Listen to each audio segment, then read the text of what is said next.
There was a time when the distant lands of the American West were the home of the sheep-eater and Shoshone Indians.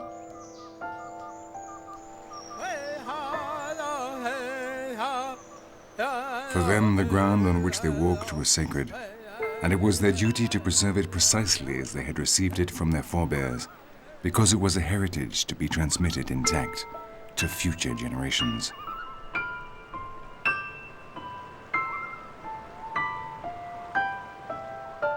The Indian respected nature, and nature took care of the Indian, providing him with meat from her animals so he could survive.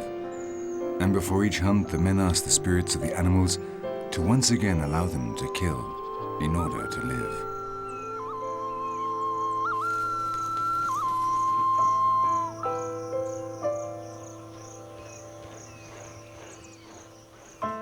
These spirits lived in a mysterious region of smoking craters and some of the most beautiful landscapes ever seen.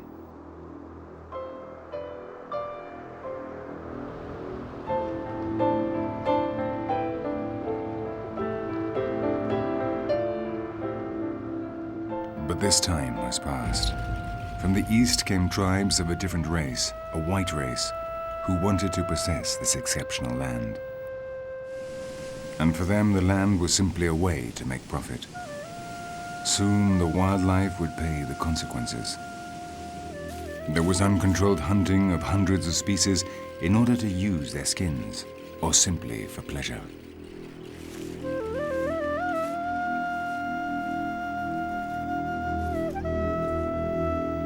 The worst affected of all was the bison. The herds which had once covered the vast American prairies were reduced to just a few hundred animals. Only then were they protected, but it was decided that the best way to do this was to exterminate their natural predators. The white man had simply exchanged one mistake for another, and darkness fell over Yellowstone.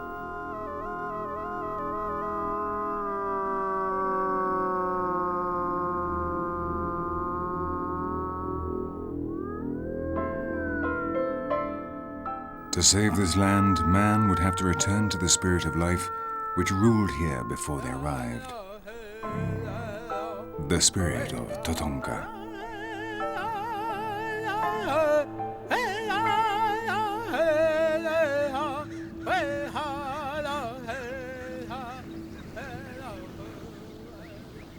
Yellowstone National Park is the largest geothermal field in the world. Over half its surface area stands on 3 volcanic craters, and lava can still be found not far down below the ground. This magma, so close to the surface, heats up the subsoil, giving rise to all the incredible hydrothermal phenomena of the park.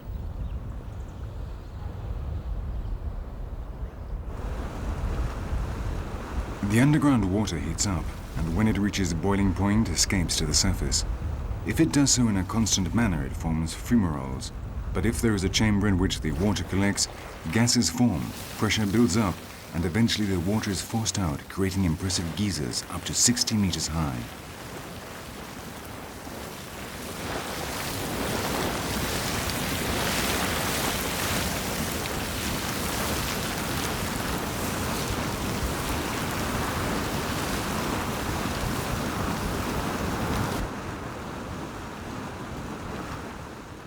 As it rises, the water dissolves the rock along the channel through which it passes, but when it emerges at the surface, its temperature falls and the materials precipitate. In this way, at the base, impressive formations are created, their colors varying depending on the minerals contained in the water.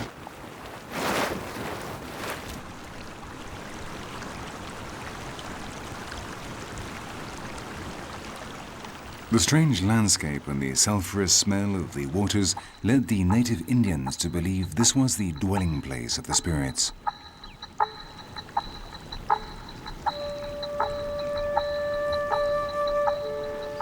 For years, they were the only human beings who knew this land and its wildlife. Their respect for both meant that they took care to conserve them, and so for a long time this paradise remained intact. That is, until the arrival of the white man.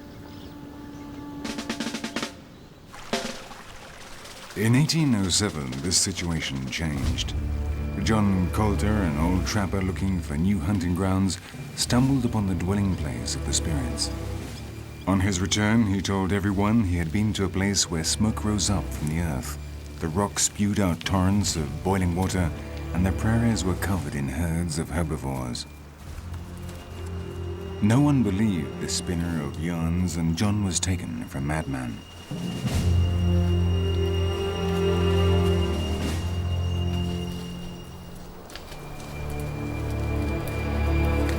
In the following years, other hunters came to this region, and they too saw the herds of elk grazing on the smoking prairies of Yellowstone. But again, no one believed their fantastical reports.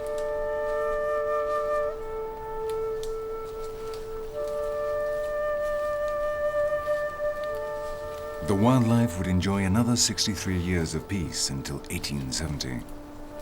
That year, so many people were telling the same story that the government decided to send a military reconnaissance expedition. 2 years later, the territory became the first national park in the world. And from then on, paradoxically, the degradation of the ecosystem began. The populations of the recently created Yellowstone National Park began to be exterminated by those who were supposed to be protecting them.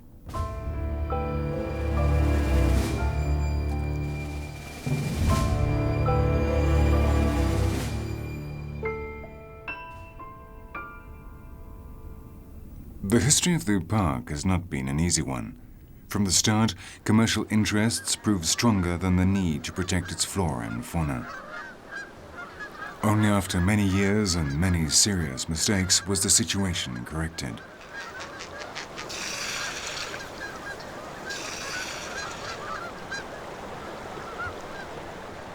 The same species that now find a safe refuge here, such as these Canada geese, were for many years under constant attack.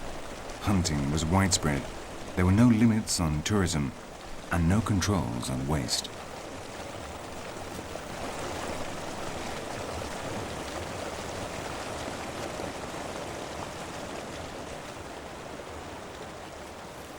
It must be realized that this was an entirely new experience, and from the start, management of the park proved disastrous. Until 1916, it was administered by private capital.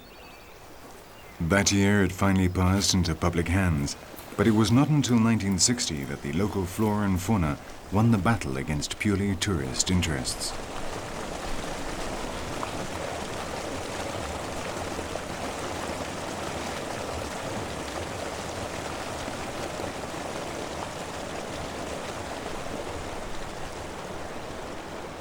One of the species which suffered most from the incompetent management of the park was the prairie bison.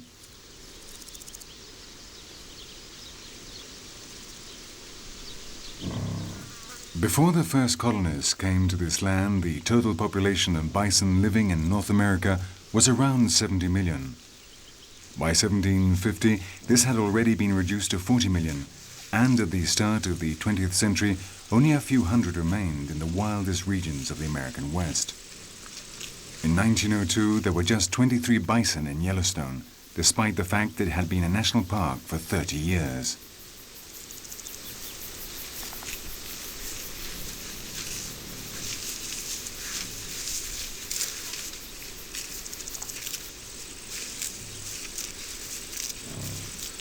The ancestors of the bison had arrived in North America thousands of years before, having migrated from Asia across what is now the Bering Straits. Before long, they dominated the prairies. They had everything that was needed: the strength and defenses to see off their new predators, thick fur to protect themselves from the cold, and wide hooves ideal for migrations. But none of this was any use against a predator like man. The most powerful herbivore in North America saw its population fall until it stood on the verge of extinction. And the reasons that brought them to this point couldn't have been more despicable.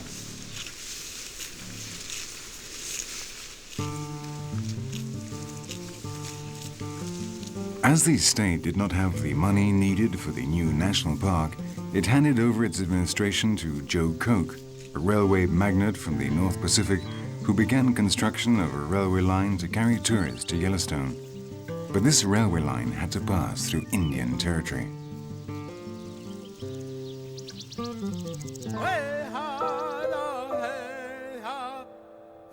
For the Indians, Totonka, the bison, represented their main source of food and was a sacred animal.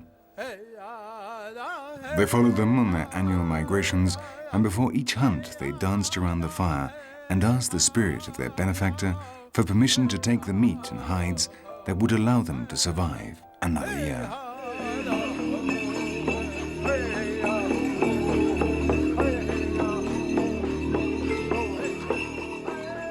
But the Indians were a problem for the railway, and the white man decided that the best way to get rid of them was to get rid of the bison.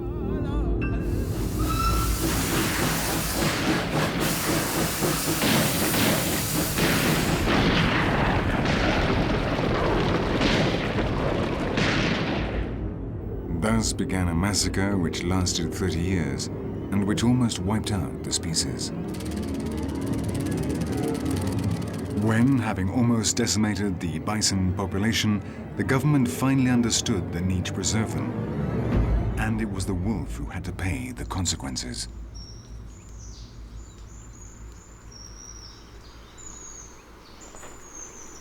When European humans first came to North America, they set out on a plan to kill almost all the wolves they came in contact with. So with human settlement of North America, from the east to the west, people killed wolves. And that policy pretty much continued into what is now Yellowstone National Park.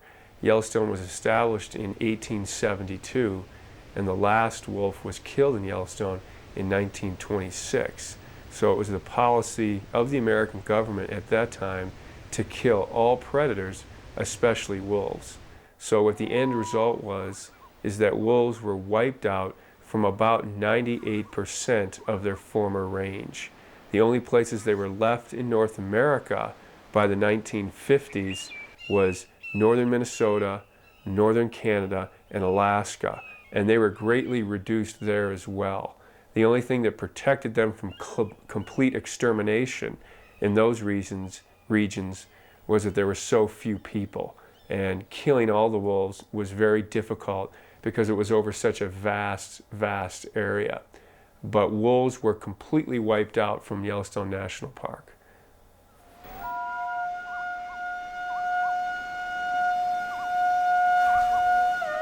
It would be 69 years before the wolf again returned to these lands.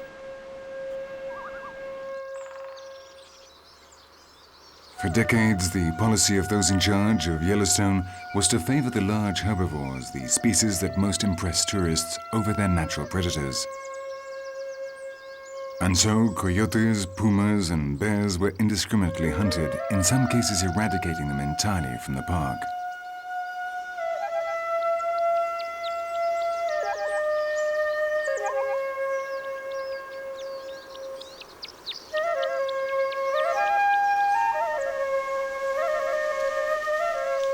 As the populations of their predators fell, the herbivores grew in number, and the park managers opted for hunting as a means of control. Moose, bison, and elk saw their natural predators replaced by man.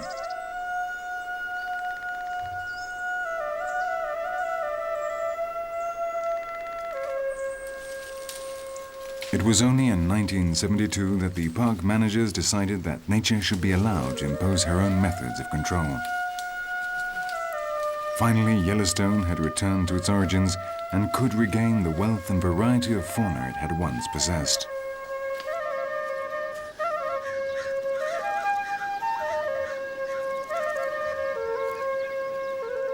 One of the most strictly controlled species was the elk.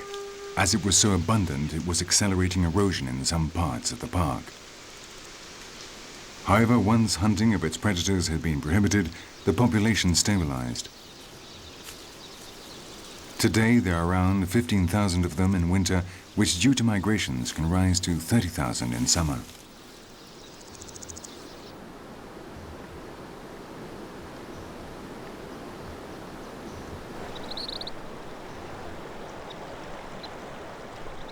Like many other species, they come to the park when the warmer weather begins. Some, like the Canada geese, live here all year round, but their numbers go up during the summer, coinciding with the nesting season. Others, in contrast, disappear entirely during the winter as they go off in search of warmer climes.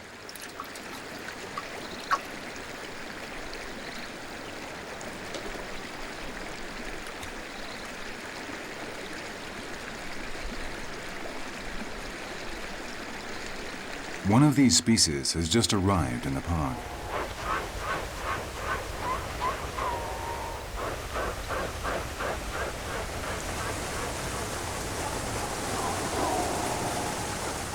The white pelican, one of the two types of pelicans that live on the American continent and the only one which visits Yellowstone.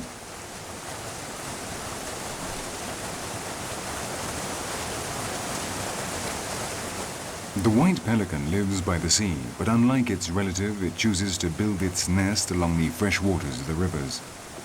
Its fishing technique is also different. While the brown pelican swoops down on its prey, the white pelican moves along the surface of the water, chasing its prey. Then, when the moment is right, it attacks.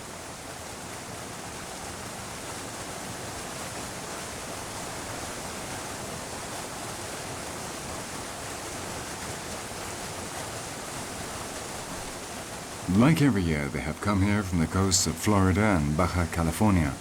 Their beaks have already acquired the characteristic protuberance of the species. The function of this is not clear, but it would appear to be defensive, and when, during the breeding season, the males attack each other, that is their target.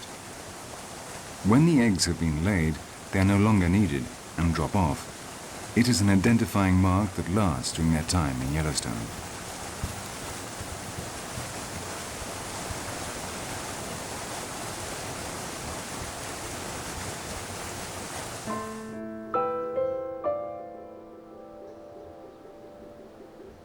With the arrival of warm weather, the prairies again come to life and attract the different species of herbivores that live in the park.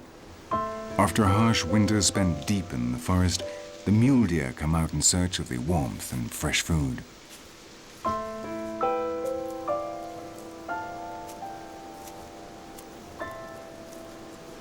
Behind them comes another animal just waiting for a young deer to move away from the group. A coyote.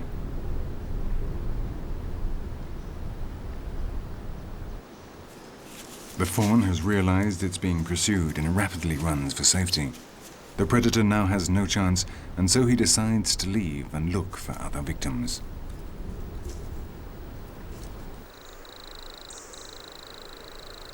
This prey is more his size. They are ground squirrels and are hard at work.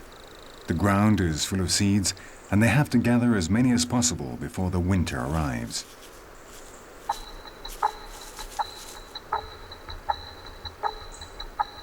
It is not long before they are discovered by some grey jays which, seeing the abundance of food, join the feast.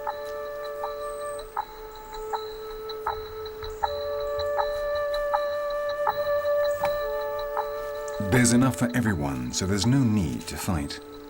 The ground squirrels get on with their work until, spotting the predator, one of them makes a run for it.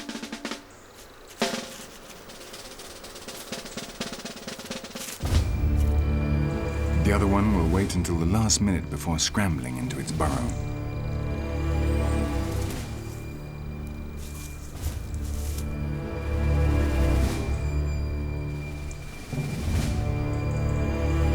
At the top of the hill, the pronghorns observe the scene, more curious than worried.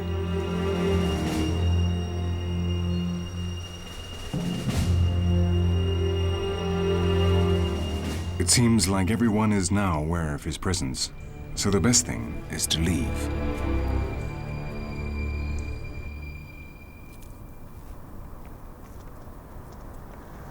The coyote presents absolutely no threat to the pronghorns. Except for the young or ill, they have nothing to fear, and even less if it's a single coyote out alone.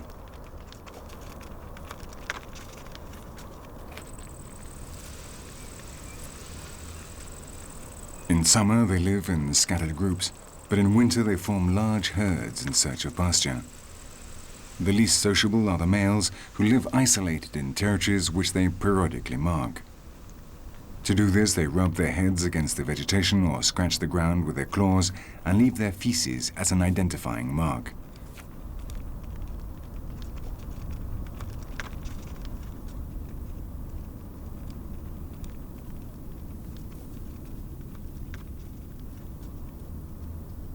These herbivores are perhaps the strangest animals in the park.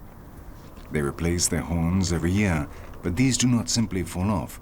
Rather, the new ones grow beneath the old until they break them. They have feet very similar to those of the giraffe and have both greater lung capacity and larger hearts than we would expect for a species of their size. These characteristics make them excellent runners. In a land of wolves, you need speed in order to flee and stamina to withstand the long chase. And the pronghorns have both. They can reach over 80 kilometers an hour and maintain a constant speed of 50 kilometers an hour. Predators stand little chance against them.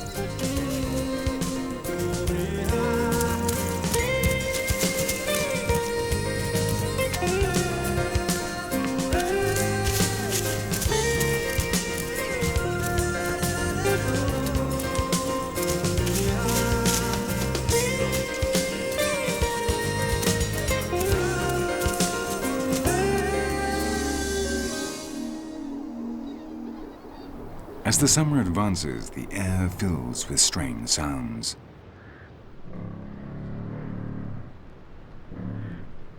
It is the sound of the bison.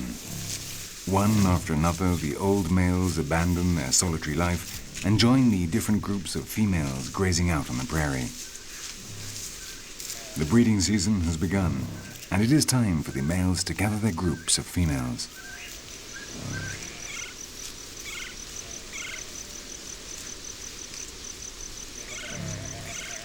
During the season, the males examine their females at short intervals. They are only receptive for 24 hours, and so an eager male must follow them closely if he wants the chance to copulate.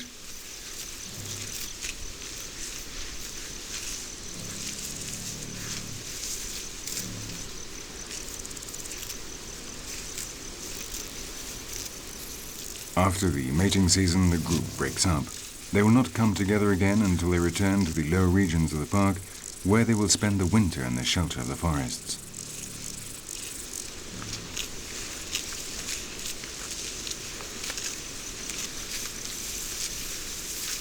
Their great migrations across America are a thing of the past.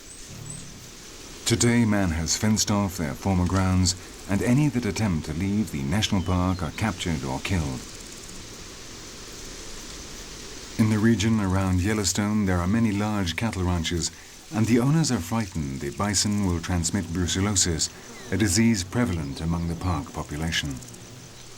The ironic thing is that it was precisely the domestic cattle that originally infected the bison.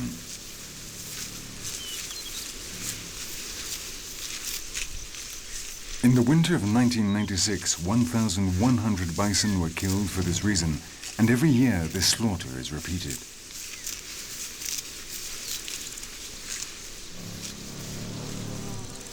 But winter is still far away. For the moment, their only problems are the heat and the pesky parasites.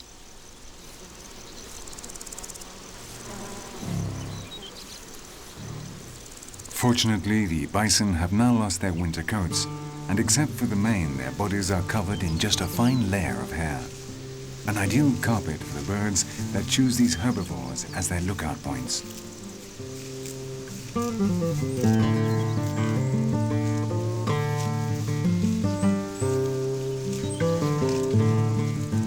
All through the summer, the tireless riders will accompany the bison. They are protected by them and can easily hunt the insects that fly up as the bison walk along.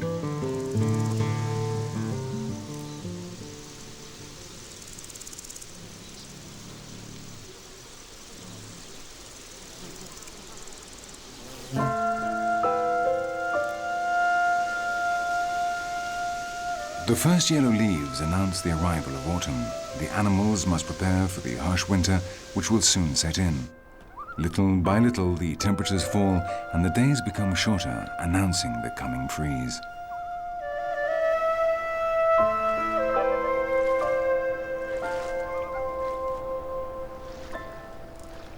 The beavers feed on the deciduous plants before they shed their leaves. In just a few weeks, the only foliage will be on the pines and firs, and they will have to make do with eating bark.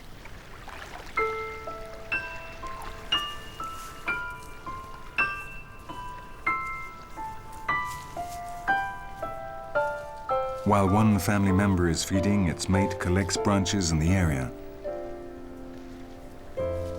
Years ago, they built a dam downriver to keep their den below water, and it needs constant attention.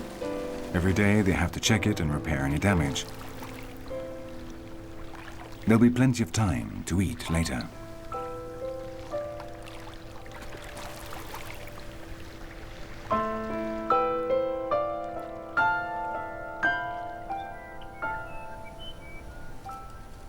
For the elk, the autumn is the mating season. The usually solitary males now set off in search of the groups of females in order to form their harems. They are the most polygamous herbivores in America, and each male can have up to 60 females, though in Yellowstone this number is not generally more than 25. There's a great deal of competition, and maintaining a large group requires considerable effort.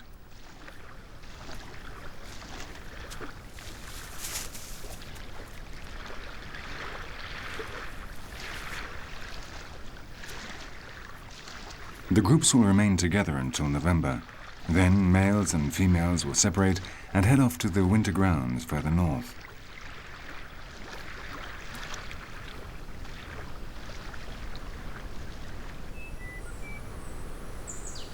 The mating season of the elks coincides with that of another herbivore in the park, the pronghorn antelope.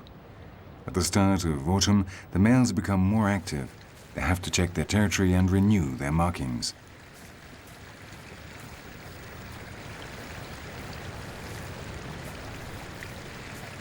To mark their territory, they rub their heads on the grass, impregnating it with an olfactory substance they secrete behind the jaw.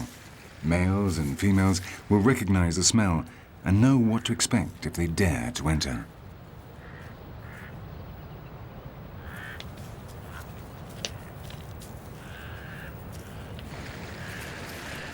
Like the pronghorns, the male elks now have to gather their groups of females, though these are smaller, and they only remain with them for 2 weeks before returning to their solitary life.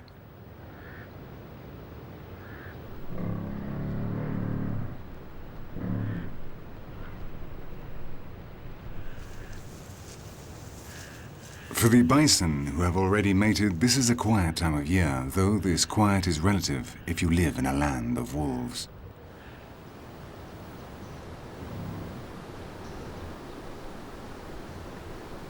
The wolves in the park are now starting to play their role in controlling the bison population.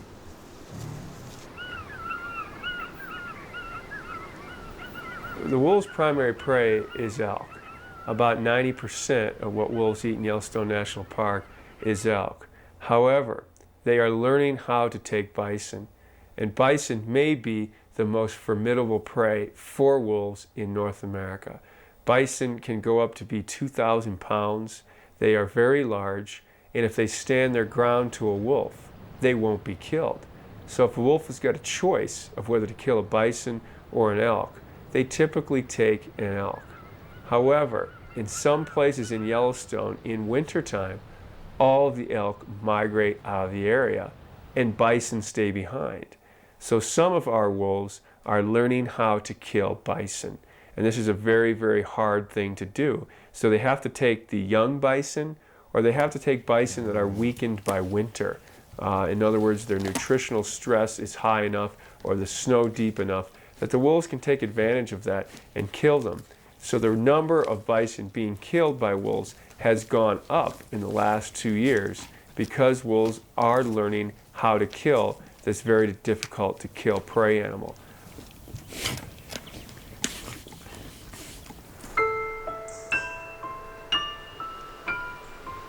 The arrival of winter marks the beginning of the hardest time of year for the animals that live in the park.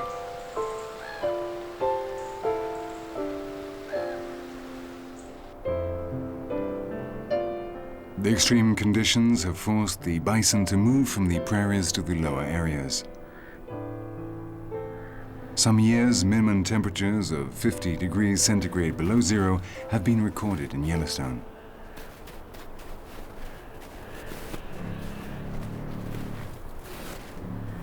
The snow starts to cover the pastures and the majority of the grasses have dried out until the following spring. Food is scarce and not very nutritious, but migration is now not a possibility, so the bison have to survive on the resources provided by the park.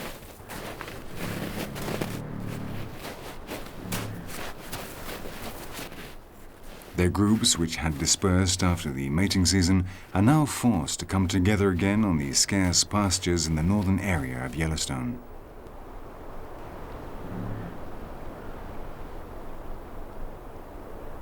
Their winter coat has now grown black, a layer several centimeters thick which will protect them from the cold. Thanks to this and the layer of fat they have accumulated during the warmer months, they are able to overcome the severe test of winter. In such hostile conditions, only the best adapted survive.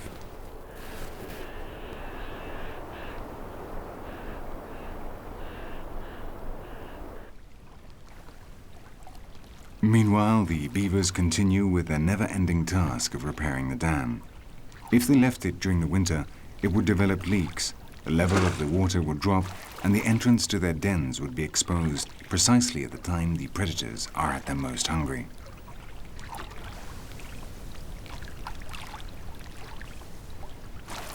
And the coyotes would be sure to take advantage of such an opportunity. Winter is not exactly kind to them either, and they are starving.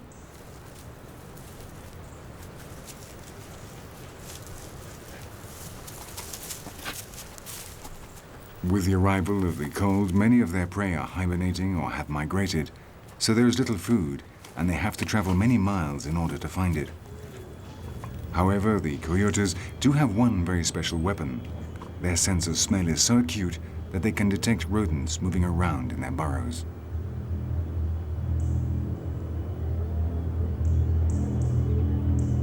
Now it's simply a matter of waiting patiently until the time is right to attack.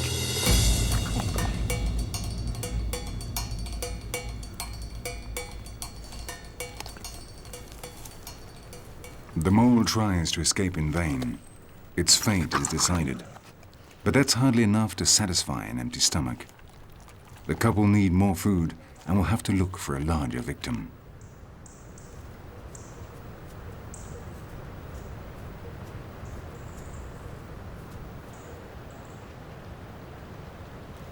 There are only 2 of them, so large prey are not an option unless they are wounded or dying.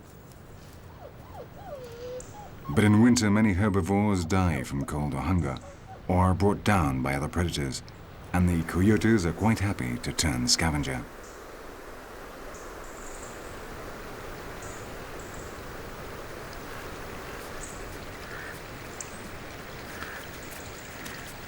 Soon their acute sense of smell leads them to the remains of an elk hunted down by another predator, perhaps a bear or a pack of wolves.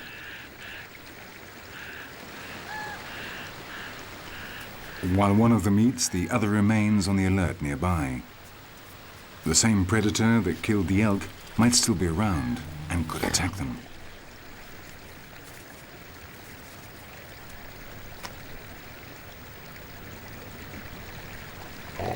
During the winter, any food is welcome, any dead body a feast, and any predator a possible prey for the large carnivores.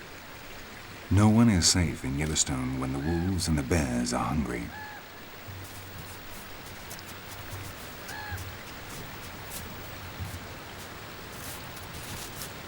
After eating the little meat left on the body, the couple leave to continue their search for potential prey beneath the snow, much to the joy of the ravens, who at last can return to their banquet. In a period of extreme scarcity, the night is alive with predators.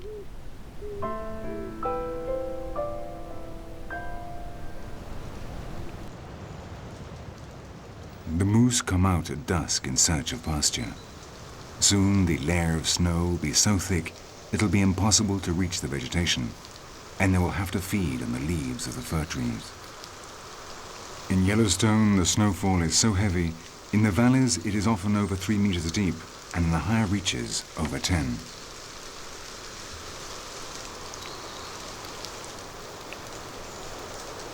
With incredible patience, they clear away the snow with their hooves to get at the few plants that still have leaves. The parents constantly watch over their child as it eats and practices defense techniques consisting essentially of kicks. Perhaps someday this defense will save its life.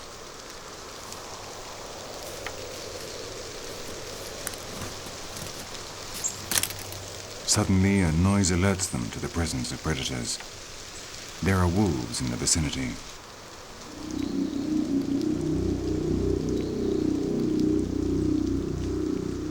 The young moose has not noticed, but its parents have. They can't see them, but they know they are being watched from the forest.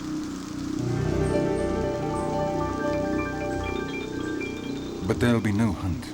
It's a solitary wolf, and with the parents having been alerted, it'll stand no chance. This time, at least, the moose have escaped unscathed.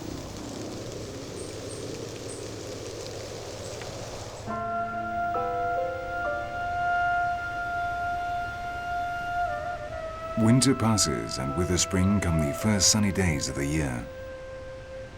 Temperatures have risen, and little by little the snow disappears from the landscape.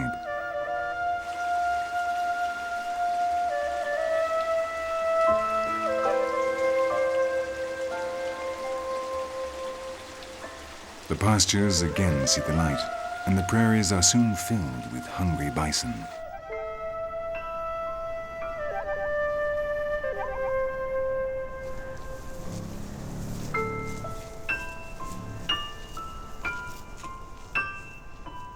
The winter has been very hard for both the herbivores and their predators.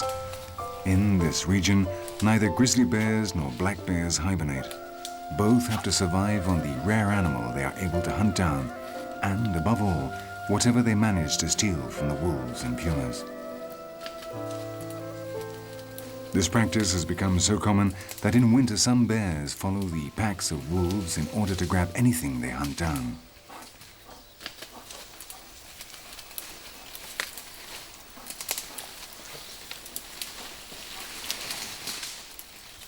With the arrival of spring, there are more available prey, and in the forest there are young shoots and berries which supplement their diet, so there's less need to rob.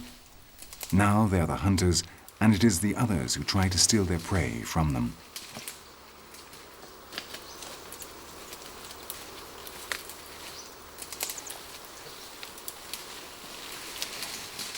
To avoid this, the bears bury their victims, and when they are hungry, they return to it, finishing off the remaining meat.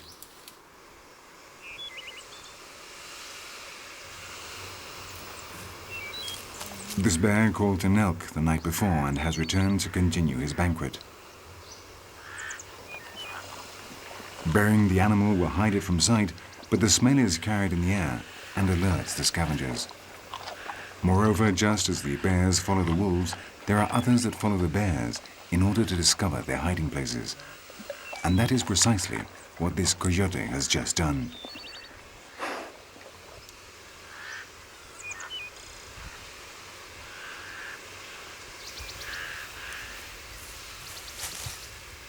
He's no match for a black bear, so he'll have to wait until it leaves before he can get at the dead animal.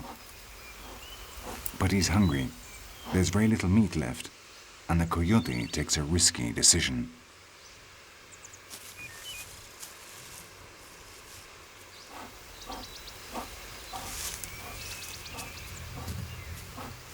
He won't be able to scare off the bear, but perhaps he can steal a little food from him. Little by little, he moves around his enemy, hoping for the right moment to approach, placing himself increasingly at risk.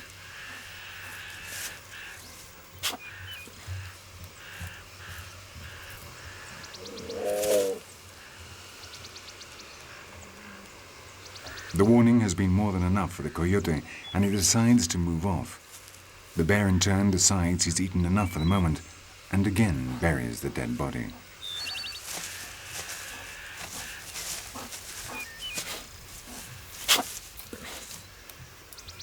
In 1995, the wolves joined these two predators in Yellowstone, reintroduced by those who had exterminated them many years before. Man.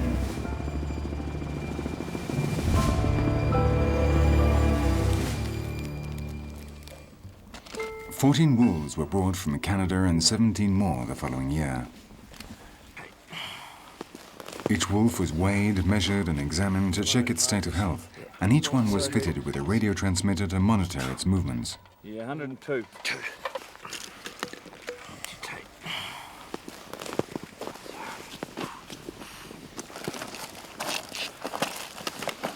Where's the other processing? It had been 69 years since wolves had last been seen in Yellowstone.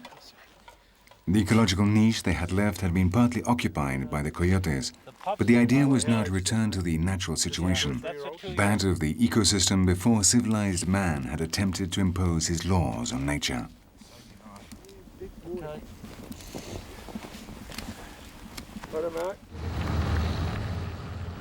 A few days later, the wolves crossed the threshold of what from then on would be their new home. Finally, nature had recovered its original balance. Wolves and bison again shared the prairie, and little by little, Yellowstone regained the ancient spirit of Totonka. One interesting thing about wolves and bison is they both suffered at the hand of humans in the same way.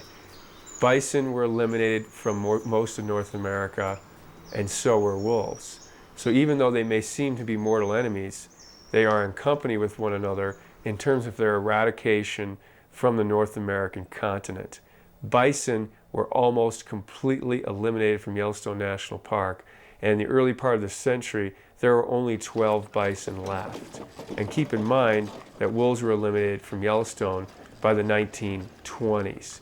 So both of these populations have come back in the last 100 years, to the point now where Yellowstone's got about 2,700 bison and about 80 to 90 wolves in the park itself. So this is a success story that many Americans are very, very proud of, is bringing these animals back at the turn of the century from almost nothing to thriving populations again. So in a lot of ways, this is a conservation success story that can show that human beings can help restore or repair ecosystems from some of the damage that they've inflicted upon them.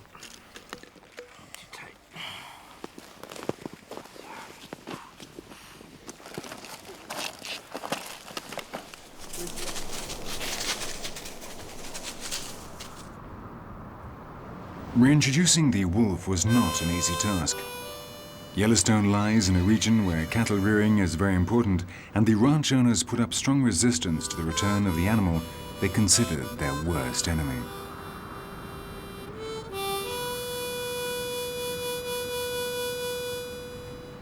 The main argument was that the predators would escape from the limits of the park and attack their cattle.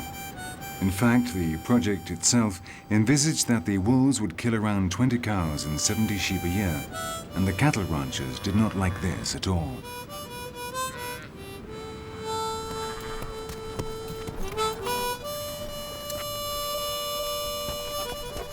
The reality has shown that they were right, but only in part. The number of cattle killed is only a fifth of what had been expected. And in addition, a private association compensates all the owners affected by attacks. Work is now centered on getting the cattle farmers themselves to take measures to scare off the wolves, so they will learn to avoid humans and their cattle.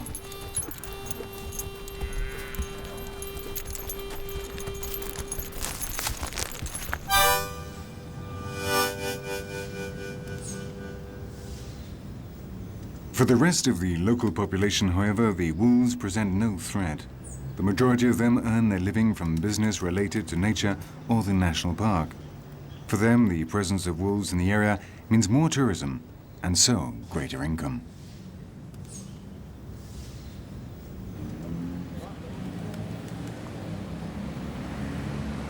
Every year, thousands of tourists visit Yellowstone and come into contact, perhaps for the first time, with nature and wildlife.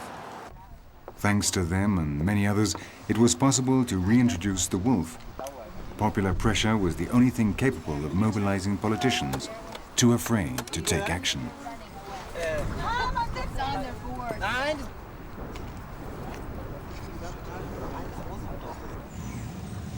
People's mentality has begun to change, and many now come armed with cameras rather than rifles. And Yellowstone and all the other national parks have been fundamental in achieving this change. They have been points of contact between man and his natural surroundings, places where they could escape from the city and rediscover nature.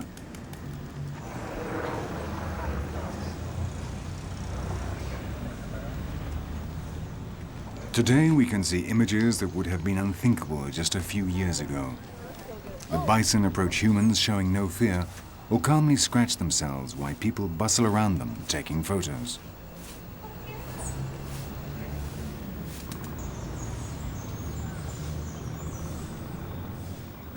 It is a change of mentality that opens the door to hope. We have gone from mercilessly hunting the bison to protecting them. But we need to adopt the same spirit as the Indians, the spirit of Totonka. We must abandon our old prejudices and understand that predators also have their place in our world.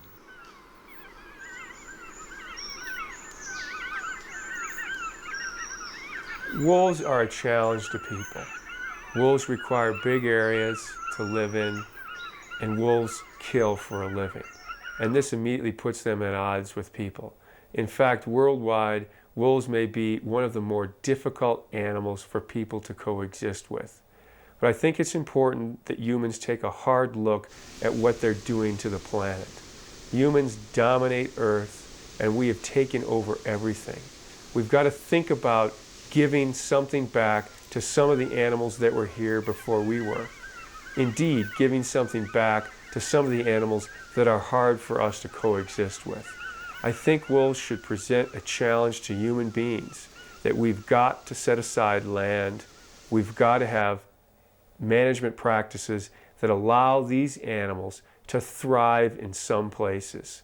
It would be something we could give back the earth because we've taken it over. And having large carnivores like wolves survive in human-dominated landscapes, I think will be a healthy sign for the earth. So this is something very important for us to pay attention to and rise to the challenge of allowing wolves in some areas, not coming back everywhere, not running ranchers and farmers out of business, but places like Yellowstone that is primarily a wild park. Wolves certainly have a place here. They make the ecosystem healthier and they give it greater ecological integrity. I think places worldwide that can have wolves back, wolves should be back and protected, and it would be a great challenge and victory for humankind if we can do such a thing.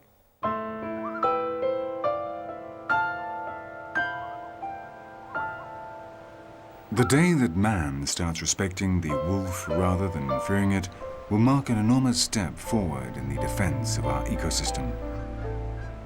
After centuries of unchecked exploitation, the world urgently needs a change of mentality. A total about-turn which would guarantee that this legacy we have received from our ancestors is passed on intact to our children. We are now starting to understand that all species have the same right to exist, that all have their function in nature, and without them the balance would be broken. But we still have a long way to go, many mistakes to put right.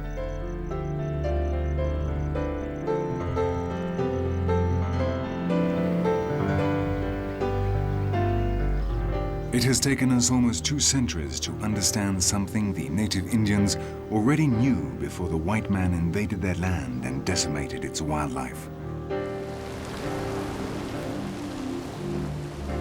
Hopefully it won't take another 2 centuries for us to adopt the same spirit that guided their lives. The spirit of Totonka.